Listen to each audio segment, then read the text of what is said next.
आज हम लोग linear equation in two variables के जो भी इंपॉर्टेंट एमसीक्यूज होंगे उसे सॉल्व करने वाले हैं।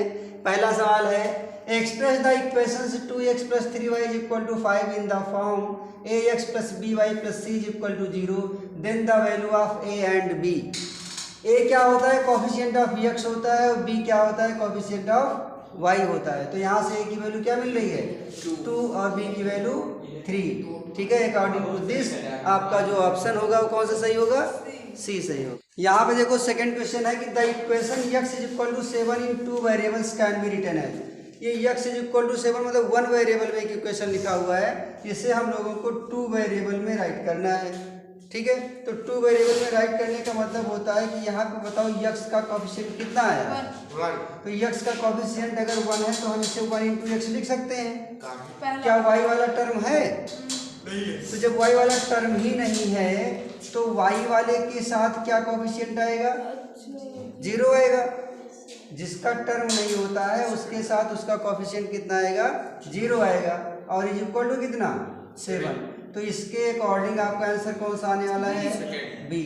ठीक है, अगला क्वेश्चन देखो यहाँ पे।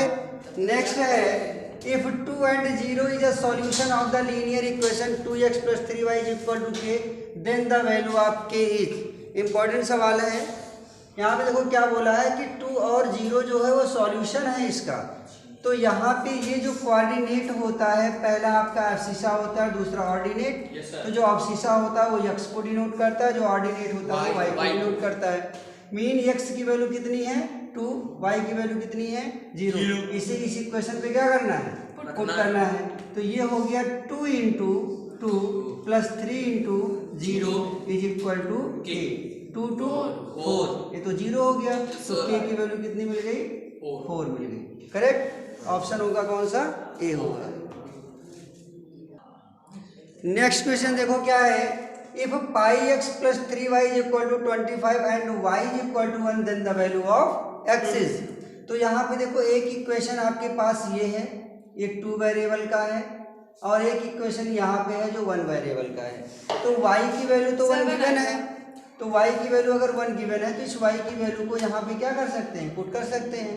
तो ये हो गया πx + 3 × 1 = 25 then πx + 3 = 25 and then πx = 25 - 3 transpose करेंगे तो कितना हो गया? 21। πx = 21 देन x = सॉरी ये 22 आ रहा है। 25 - 3 22 आ गया। तो x की वैल्यू कितनी हो गई? 22/π। ठीक है, 22/π ये x की वैल्यू हो गई।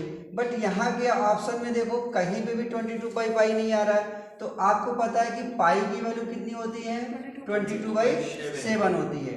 ठीक है, अब यहाँ पे क्या करेंगे? इस पाई के प्लेस पे 22/7 राइट कर देंगे तो 22 से 22 कैंसिल हो जाएगा और ये वैल्यू हो जाएगी कितनी? 7 हो जाएगी। ठीक है, देखो यहाँ पे नेक्स्ट क्वेश्चन क्या है। If x = 1 and y = 0 is the solution of this equation. तो जो सॉल्यूशन होता है वो वैल्यू यहाँ पे क्या करेगी? इसको सेटिस्फाइड करेगी। तो ये हो गया 2 और इस x के प्लेस पे क्या राइट करना है? 1 + √3 y के प्लेस पे क्या राइट करना है? 0 - 4a = 0। ये कितना हो गया? 2 और ये वैल्यू तो आपकी 0 हो जाएगी और इज इक्वल टू ये -4a है तो ये पॉजिटिव हो जाएगा। Then a = 2/4। यहाँ से कितना मिल गया आपको? 1/2। वही पॉजिटिव वैल्यू। हाँ, ऑप्शन सी सही हो। नेक्स्ट क्वेश्चन है आपका if x = k² and y = k is a solution of x - 5y + 6 = 0 then the value of k is. अब यहाँ पे देखो x = k² लिखा हुआ है, मतलब जहाँ पे x लिखा वहाँ पे क्या राइट करना है? k²। तो इस x के प्लेस पे k² राइट हो गया, -5 और y के प्लेस पे k + 6 = 0। अब ये क्वाड्रेटिक इक्वेशन नहीं बन गया? बोलो, अगर ये क्वाड्रेटिक इक्वेशन हो गया तो 6 से 5 लेके आना है। कैसे आता है? 6 से 5 है। ठीक है, तो 2 3 जा 6 होता है। देखो ये जो 6 है इसकी वैल्यू कितनी बन सकती है, 2 3 जा 6, और दोनों को जोड़ोगे तो 5 नहीं आ जाएगा। तो हम यहाँ पे इसका फैक्टर कर रहे हैं, के स्क्वायर माइनस 2 प्लस 3 के प्लस 6 इज इक्वल टू 0, यही तो होगा। यहाँ से क्या मिलेगा, के स्क्वायर माइनस 2 के प्लस माइनस माइनस 3 के प्लस 6 इज इक्वल टू 0। अब यहाँ से अगर k कॉमन करोगे तो क्या बच रहा है, k माइनस 2, और यहाँ से माइनस 3 कॉमन करोगे तब क्या बचेगा, k minus 2 is equal to 0। एक बार यहाँ से फिर से k माइनस 2 कॉमन हो रहा है, कितना कॉमन हो रहा है, k माइनस 2, और यहाँ से कितना बच रहा है, k minus 3 is equal to 0। तो जो निगेटिव होता है उसकी वैल्यू पॉजिटिव आती, तो k की वैल्यू 2 और क्या आएगी, 3 आएगी। -2 है पॉजिटिव आएगा, ट्रांसपोज करोगे, और -3 का क्या आएगा, +3 आएगा। तो कौन सा आंसर आ रहा है आपका, फर्स्ट ये आएगा 2 एंड 3। यहाँ पे देखो नेक्स्ट है आपका the linear equation 2x minus 5y equal to 7 has a unique solution, 2 solution, infinitely many solutions, no solution. तो जहाँ पे भी 2 वेरिएबल का एक सिंगल इक्वेशन होता है उसमें कितने सॉल्यूशन आते हैं, इनफाइनाइटली मैनी सॉल्यूशंस। क्यों आते हैं, जैसे जैसे हम x की वैल्यू यहाँ पे चेंज करेंगे वैसे वैसे y की वैल्यू भी चेंज होती जाएगी। ठीक है, इनफाइनाइट टाइम्स, इसीलिए इसके कितने सॉल्यूशन आएंगे, इनफाइनाइटली मैनी सॉल्यूशंस आएंगे। चलो यहाँ पे देखते हैं, नेक्स्ट क्वेश्चन है आपका the equation 2x plus 5y plus 7 has a unique solution. Unique solution का मतलब किसी एक सॉल्यूशन की बात कर रहा है। यूनिक सॉल्यूशन का मतलब होता है x और y की एक वैल्यू की बात कर रहा है। ठीक है, if x and y are, अगर x और y क्या हो, देखो हमने स्टार्टिंग में बताया था कि अगर ये 2 वेरिएबल के इक्वेशन है तो x और y 0 नहीं होना चाहिए, x और 0 y नहीं होना चाहिए। ठीक है, अब यहाँ पे देखो ये जो नंबर्स यहाँ पे राइट किए जाते हैं, जो a और b की वैल्यू यहाँ पे होती है, तो यहाँ पे x और y के सॉल्यूशन पूछ रहा है, x और y के सॉल्यूशन पूछ रहा है। तो इसको देखो अगर सॉल्व किया जाए x की किसी भी वैल्यू के लिए या y की किसी भी वैल्यू के लिए, ये देखो रियल नंबर तो नहीं देगा। रियल नंबर में क्या आते हैं पता है, जो पॉजिटिव रियल नंबर्स होते हैं, तो इस रियल नंबर में आपकी जो वैल्यू आती है वो इरेशनल भी आती है। ठीक है, क्योंकि जो रियल वैल्यू होती है वो क्या होती है, रेशनल।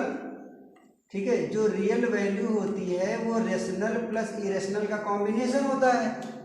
ठीक, तो यहाँ पे तो कोई ऐसी वैल्यू आ ही नहीं सकती जो रूट में हो, बोलो आएगी, नहीं आएगी। ठीक, और फिर ये रियल लिखा हुआ है, ये पॉजिटिव रियल की बात कर रहा है, तो पॉजिटिव रियल भी नहीं आएगा और रियल वैल्यू भी नहीं आएगी, क्योंकि इरेशनल नंबर भी आते हैं इस किस्म में रियल में। ठीक है, उसके बाद यहाँ रेशनल नंबर लिखा हुआ है। रेशनल नंबर का मतलब x और y की ऐसी वैल्यू हो जो कैसी हो, रेशनल हो, मतलब जिसको पी वाई क्यू के फॉर्म में राइट किया जा सके, तो ये भी नहीं आएगा। इस वाले प्लेसेस पे हम लोग नेचुरल नंबर ही राइट कर सकते हैं। नेचुरल नंबर का मतलब 1 2 3 4 5, तो कोई भी जैसे x की वैल्यू अगर हम 1 लेंगे तो y की वैल्यू क्या आ जाएगी, कोई वैल्यू आ जाएगी यहाँ से y की। ऐसे y की कोई वैल्यू लेंगे तो x की वैल्यू आ जाएगी। तो ऐसी सिचुएशन में x और y जो होंगे क्या होंगे, नेचुरल नंबर होंगे। नेक्स्ट क्वेश्चन यहाँ पे है x is equal to 5 and y is equal to 2 is a solution of the linear equation. 4 option यहाँ पे दिए गए हैं। x और y की वैल्यू इस चारों ऑप्शन में से जिस पे भी पुट करो इसके LHS पार्ट में, जो भी 7 वैल्यू देगा वही आपका ऑप्शन करेक्ट होगा। तो ये आप लोगों के लिए है। ठीक है, इसे सॉल्व करके कमेंट में जरूर भेजिएगा। यहाँ देखो लिखा हुआ है, नेक्स्ट है any solution of the linear equation 2x plus 0 into Y plus 9 is equal to 0 in 2 variables is of the form. यहाँ पे जो भी सॉल्यूशन आएगा इन चारों ऑप्शंस में से कौन से फॉर्म में आएगा ये पता करना है। तो पहले तो इसे सॉल्व कर लिया जाए। देखो यहाँ पे अगर इसे सॉल्व करोगे तो ये 2x इज इक्वल टू -9 होगा, क्योंकि ये तो आपका टर्म 0 हो जाएगा। तो यहाँ से x की वैल्यू -9/2 मिल रही है। x की वैल्यू -9/2 मिल रही है, मतलब आपको अवशिषा मिल रहा है। तो अवशिषा कहाँ पे है, देखो अवशिषा यही तो है। यही एक ऐसा ऑप्शन है जिसमें अवशिषा आपका -9/2 2 आ रहा है, बाकी और कहीं है क्या? नहीं सर। नहीं है। इसका मतलब आपका करेक्ट ऑप्शन कौन सा आएगा? ए आएगा। हाँ, यहाँ पे देखो, if a linear equation has solutions -2 to 0 0 to -2 then it is of the form. यहाँ पे किसी भी लीनियर इक्वेशन के 1 2 3 सॉल्यूशंस हैं, तो यहाँ पे ऐसा कौन सा वाला ऑप्शन आपका जो है सेटिस्फाइड करेगा जो तीनों वैल्यूज को सेटिस्फाइड करता है? ठीक है। अब देखो, अगर मैं इस यहाँ पे रखूँ इस x की वैल्यू -2 और y की वैल्यू 2, तो -2 + 2 0 हो जाएगा, और ये दोनों 0 रखा जाएगा तब भी 0 हो जाएगा, 2 - 2 रखेंगे तब भी 0 हो जाएगा, यानी कि यहाँ पे करेक्ट ऑप्शन भी आएगा। समझ में आया? देखो, ये x की वैल्यू है, ये y की वैल्यू है, तो इस x के प्लेस पे -2 रखा गया और इस y के प्लेस पे 2, -2 + 2 0 नहीं हो गया। और अगर दोनों 0 0 रखोगे तो 0 0 0 होता ही है, फिर x के प्लेस पे 2, y के प्लेस पे -2, तब भी तो 2 - 2 0 हो गया। तो यही वाला करेक्ट ऑप्शन होगा, बाकी किसी पे नहीं आएगा। ठीक है, ये लड़के यहाँ देखो भाई सब लोग। नेक्स्ट है, any point on the line y = x is of the form. Any point on the line, ये जो लाइन आप देख रहे हो y = x, इस पे कोई भी पॉइंट जो होगा वो किस फॉर्मेट में आएगा? तो यहाँ पे क्या लिखा है? y = x लिखा है। कहने का मतलब दोनों साइड क्या होनी चाहिए? इक्वल होनी चाहिए। तो इसमें से बताओ कौन सा ऐसा ऑप्शन है जिसमें दोनों साइड इक्वल दिख रही हो? ए और ए, x की वैल्यू भी ए तो y की वैल्यू भी ए।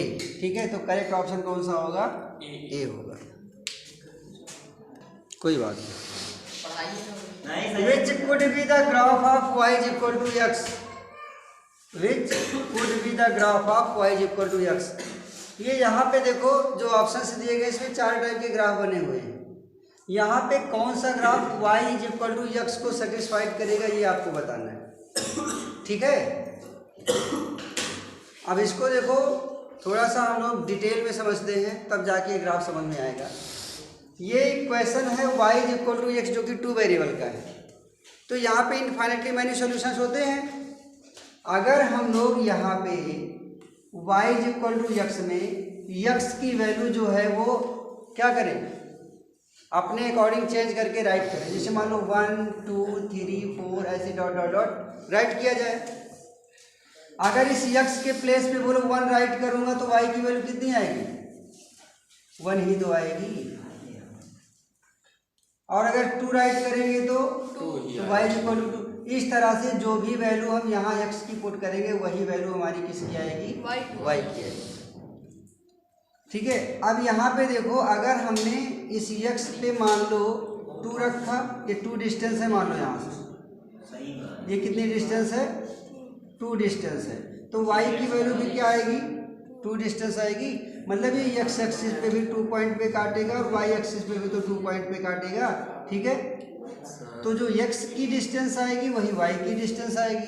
तो x एक्सिस पे पॉइंट मिलेगा, y एक्सिस पे पॉइंट मिलेगा, इसको ज्वाइन कराएंगे तब हमारा ग्राफ बनेगा। ये तो क्लियर हो गया कि इस इक्वेशन के अकॉर्डिंग हमारा ग्राफ जो आएगा ये वाला आएगा। और अदर को चेक कर लिया जाए। ठीक है, यहाँ पे देखो क्या लिखा है, which could be the graph of y = x। तो यहाँ पे हम लोगों ने चेक कर लिया कि x की वैल्यू जितनी होगी उतनी ही वैल्यू y की। अब यहाँ पे देखो क्या बना हुआ है। ठीक है, ये तो यहाँ पे देखो पैरेलल लाइन है, तो पैरेलल लाइन तो बन नहीं पाएगी। ठीक है, इस वाले ग्राफ पे पैरेलल लाइन तो बनेगी नहीं, क्योंकि x की वैल्यू अगर आप कुछ भी रखते हो, ठीक है, यहाँ पे 2 पैरेलल लाइन है, तो 2 पैरेलल लाइन तो बन ही नहीं सकती, क्योंकि 2 इक्वेशन की बात हो रही है, यहाँ पे एक सिंगल इक्वेशन है। यहाँ पे x एक्सिस है, y एक्सिस एक सिंगल लाइन है। यहाँ पे दोनों वैल्यू को निगेटिव रखोगे तो निगेटिव आ जाएगा, पॉजिटिव रखोगे तो पॉजिटिव आएगा। तो पॉजिटिव पॉजिटिव पे तो पॉजिटिव वाले दोनों पॉइंट्स आएंगे। और यहाँ पे देखो ये निगेटिव डायरेक्शन में है, तो एक वैल्यू अगर आपकी निगेटिव है तो दूसरी भी तो निगेटिव आएगी उसके रिस्पेक्ट में। तो एक निगेटिव एक पॉजिटिव तो आएगा नहीं। ये वाला ऑप्शन आपका बिल्कुल गलत है, ये वाला भी बिल्कुल गलत है। अभी हमारे पास 2 ऑप्शन हैं जो हो सकते हैं। तो यहाँ पे देखो x की वैल्यू y की क्या है? बराबर है। तो अगर x की कोई वैल्यू रखी जाएगी तो उसकी फर्स्ट क्वाड्रेंट में अगर आप रख रहे हो तो उसकी y की वैल्यू जो है ये थर्ड क्वाड्रेंट में तो आएगी नहीं। जैसे x की वैल्यू आपने 1 रखा तो y की वैल्यू भी तो 1 पॉजिटिव भी तो आ रहा है। बोलो अब ये आपका क्या होता है, ये पॉजिटिव होता है, ये आपका नेगेटिव पॉजिटिव, ये नेगेटिव नेगेटिव। तो जब आप पॉजिटिव वैल्यू रखोगे तो नेगेटिव तो आ नहीं जाएगा, इसलिए आपका ये भी ग्राफ क्या होगा, गलत होगा। आपका फर्स्ट ऑप्शन जो है वो करेक्ट होगा। ठीक है।